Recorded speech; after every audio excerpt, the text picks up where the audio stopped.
जय हिंद दोस्तों, आप सभी का स्वागत है आपके अपने सैनिक वेलफेयर यूट्यूब चैनल में। दोस्तों, आप मेरे पीछे बोर्ड पर काफ़ी लेटर देखे होंगे, कुछ कैलकुलेशन भी देखी होगी, कुछ ग्राफ भी देखे होंगे। इस सब के ऊपर एक एक करके डिस्कशन करूंगा क्योंकि आज एक बहुत ही महत्वपूर्ण मसला है। जैसा आप सभी जानते हैं, करोड़ों केंद्रीय कर्मचारी हों, चाहे वो रेलवे के हों, डिफेंस के हों, पैरामिलिट्री फोर्सेस के हों, ईपीएफओ के एम्प्लॉय हों, उनके वेलफेयर से रिलेटेड कुछ घोषणाएं हो चुकी हैं और कुछ एक्सपेक्टेड है, जिनकी घोषणा होना बाकी है। और ये दोनों की जरूरत है, यानी कि जो घोषणा करने वालों की भी और उन करोड़ों कर्मचारियों की भी जो अपने संवैधानिक हक के लिए संघर्ष कर रहे हैं, और ये उनका संवैधानिक हक भी है। अगर उनका संवैधानिक हक मिलता है और उनकी घोषणाएं होती हैं तो ये भी उनके लिए एक बहुत ही अच्छी खबर होगी और बल्ले बल्ले होगा। आज बल्ले बल्ले शब्द के ऊपर भी आपको मैं बताऊंगा कि ये बल्ले बल्ले शब्द क्यों आया है और इसके पीछे का राज क्या है। तो आइए स्टेप बाय स्टेप देखते हैं। तो सबसे पहले देखते हैं कि जो वेलफेयर की घोषणा हुई उस लेटर पर चर्चा करते हैं और वो क्या है। तो देखिए आपके सामने ये 2020 का मिनिस्ट्री ऑफ रेलवे का लेटर है और इस लेटर में बताया गया है कि productivity linked bonus railway employees के लिए घोषणा कर दी गई है। 2020 की बात कर रहा हूं मैं, 2020 में, और उस समय भी 78 डेज के लिए घोषणा की गई थी और अपर सीलिंग लिमिट जो थी इमोलमेंट्स की वो 7000 थी। 20 के बाद 2021 में कुछ नहीं बदला, सिर्फ ये तारीख बदली। 2022 में यहां भी कुछ नहीं बदला, सिर्फ तारीख बदली। उसके बाद 2023 फिर भी कुछ नहीं बदला, वही सब कुछ बदली तो सिर्फ एक तारीख। और यहां पर भी देखिए 2024 कुछ नहीं बदला, वही 78 डेज, सिर्फ तारीख बदली। और ये देखिए 2025 जो अभी लेटेस्ट आया, यहां भी कुछ नहीं बदला है, वही 78 डेज। और वेजेस की जो एमोलमेंट की अपर सीलिंग लिमिट 7000, बदली सिर्फ तारीख। तो यहाँ ये आपने देखा। सेम इसी तरीके से आप देखिए सेंट्रल गवर्नमेंट एम्प्लॉय के लिए 29 सितंबर 2025 को नॉन प्रोडक्टिविटी लिंक्ड बोनस की घोषणा हो गई। यहां भी कुछ नहीं बदला, वही 30 डेज और वही सीलिंग लिमिट 7000।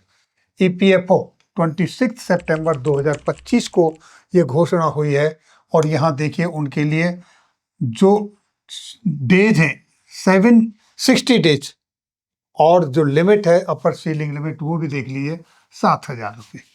और इनके लिए एक अंडरटेकिंग भी लेना है कि अगर जो पैसा आपको 13,816 रुपये मिलने वाला है, अगर इसमें कुछ ज़्यादा हो गया तो वो एडजस्टमेंट हो जाएगा और उसको आपको रिफंड करना होगा। एक अंडरटेकिंग भी देना है। तो यहाँ इस तरीके से अब इसमें टर्म्स एंड कंडीशन में कोई बदलाव नहीं हुआ, तो जो आपको पिछली साल बोनस मिला था वही इस बार मिलेगा। अब इसमें इंपॉर्टेंट चीज, सबसे इंटरेस्टिंग चीज क्या है, देखिए देखने वाली बात यह है, गोल्ड प्राइस इन 2019, क्योंकि 2020 में जब आपको बोनस मिला था, जैसा ही मैंने आपको दिखाया पहला लेटर, 2020 में रेलवे एम्प्लॉयज को 78 डेज के लिए बोनस की घोषणा हुई थी और ये जो लेट मिला आपको, तो उस समय भी आपको उतना ही बोनस मिला था जितना इस साल डिक्लेयर हुआ है। और जिस साल आपको बोनस मिलता है, डिक्लेरेशन होता है, वो उससे प्रीवियस ईयर का होता है, फाइनेंशियल ईयर। तो ये 2019 में गोल्ड का जो रेट था एवरेज 1 ग्राम का, वो था 3156 रुपये। और उस समय भी जो रेलवे एम्प्लॉयज को 78 डेज का बोनस मिला 17,951 रुपये। और इस बार भी 6 साल बाद भी 17,951 रुपये ही मिल रहा है। तो उस समय ये एम्प्लॉयज को 17,951 में 2020 में गोल्ड मिल रहा था 5.68, लगभग 5.6 ग्राम। और अब उसी बोनस से गोल्ड मिल रहा है उनको 1.5 ग्राम, 1.52 ग्राम। यानी कि तब से लेके अब तक गोल्ड के रेट में, मैंने एक एग्जाम्पल लिया है, 86,460 रुपये की वृद्धि हो चुकी है, अंतर आ चुका है, लेकिन उनके में बोनस में एक सिंगल पैसे का भी फर्क नहीं आया है। जैसा कि आप यहाँ देख रहे हैं, आज गोल्ड की कीमत क्या है, ये देखिए 29 सितंबर का।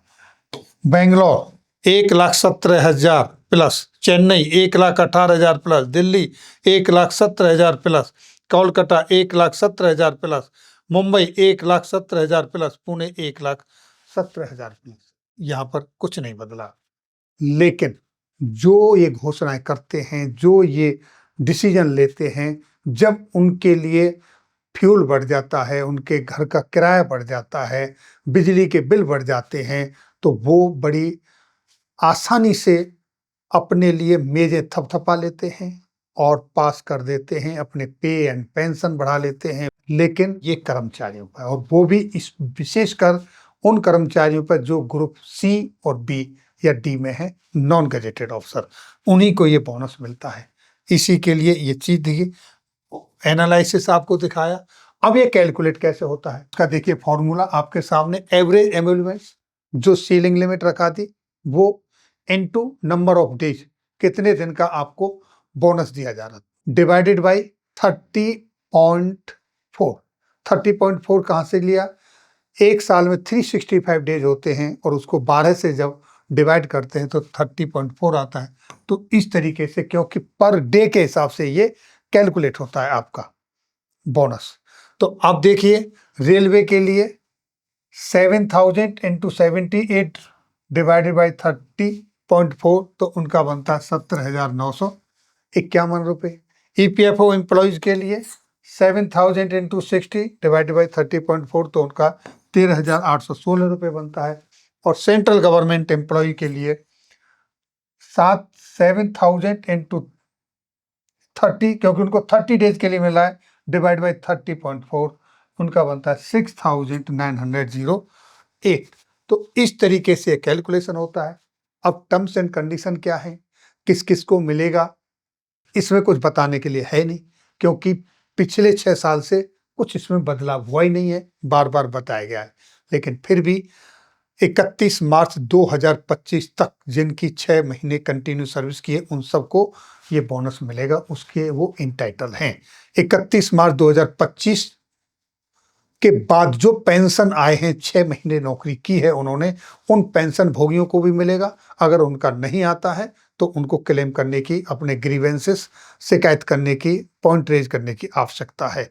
ऐसा ना हो कि बहुत सारे पेंशनर्स हैं जो इससे वंचित रह जाएं। उनको आवश्यकता है अपनी कंप्लेंट रेज करने की, अपना मुद्दा संबंधित विभाग तक पहुंचाने की। अब जरूरत है, और क्या एक्सपेक्टेड घोषणाएं जो हो सकती हैं। पिछले कुछ समय से आपने देखा होगा, 18 महीने के DA/DR का जो आपका कोविड पीरियड में रुका हुआ है, महंगाई भत्ता, महंगाई राहत, उसकी मांग बहुत तेज हो रही है। क्यों? क्योंकि अब जरूरत है गवर्नमेंट को। क्या जरूरत है? आने वाले समय में बिहार में इलेक्शन होना है, आप समझ सकते हैं। और इसी बीच में 8वें वेतन आयोग के पैनल का अभी तक गठन नहीं हुआ है, वो भी जरूरत है। घोषणा कब हुई, किस इलेक्शन के टाइम पर हुई, कहाँ जरूरत थी, तब हुई, अब यहाँ भी जरूरत है। तो इस तरीके से अगर ये दोनों चीज़ें इसी पीरियड में अगर डिक्लेयर हो जाती हैं, तो ये बल्ले बल्ले होगी। क्या बल्ले बल्ले होगी, ये आपका ही है, आपको मिलेगा। लेकिन बड़े बड़े चैनल, बड़े बड़े न्यूज़पेपर सब इसको बड़ा चढ़ा के लिखेंगे। अभी बोनस निकला, खुशखबरी, दिवाली से पहले केंद्रीय कर्मचारियों की खुशखबरी उनको ये मिल रहा है। क्या खुशखबरी? ये खुशखबरी तो तब थी जब 2020 में ये घोषणा हुई थी 78 डेज का बोनस, तब तो थी बल्ले बल्ले। लेकिन आज वही चीज़ है, तो आज क्या है, ये आज नहीं है। बल्ले बल्ले, बल्ले बल्ले तब होती है जब आपको कोई चीज़ मिल रही होती है, एक्सपेक्टेड होती है। लेकिन 6 साल लग गए, 6 साल से 1 पैसे की वृद्धि नहीं हुई। क्या ये बल्ले बल्ले होगी? क्या ये खुशी है, खुशखबरी है? ये सब क्यों हो रहा है? ऐसा नहीं होना चाहिए। ये इसलिए हो रहा है क्योंकि ये जो एम्प्लॉय हैं, कर्मचारी हैं, इनका कोई प्रतिनिधित्व होता ही नहीं है, करता नहीं है इनके बीच से। इनके प्रतिनिधित्व करने वाले कोई और होते हैं, वो इनके मसलों को उठाते नहीं हैं, और अगर उठाते हैं वो माने नहीं जाते हैं तो उसकी क्या वजह है, क्यों नहीं उस रिकमेंडेशन मानी जाती। जब आप अपने लिए सारा सब कुछ कर लेते हो तो इनके लिए क्यों समस्या है, क्यों इनको इस तरीके से रोडों पर आना पड़ता है, क्यों संघर्ष करना पड़ता है, क्यों अदालतों के दरवाजे खटखटाने पड़ते हैं। क्या अपना इतना सब कुछ बहुमूल्य जीवन, समय, गोल्डन पीरियड अपनी लाइफ का देश को देने के बाद फिर उनको अपने हकों के लिए अदालतों के चक्कर काटना जरूरी है? जैसे बाकी लोगों को मिल रहा है उसी तरीके से इन एम्प्लॉय को मिलना चाहिए। तो साथियों, ये थी जानकारी। सैनिक वेलफेयर न्यूज हमेशा आपकी आवाज़ उठाने के लिए खड़ा हुआ है। आपकी इसके ऊपर क्या राय है, कमेंट्स बॉक्स में अवश्य लिखें। फिर मिलेंगे आपके वेलफेयर से जुड़ी किसी अन्य जानकारी के साथ अगली वीडियो में। तब तक के लिए जय हिंद, जय भारत।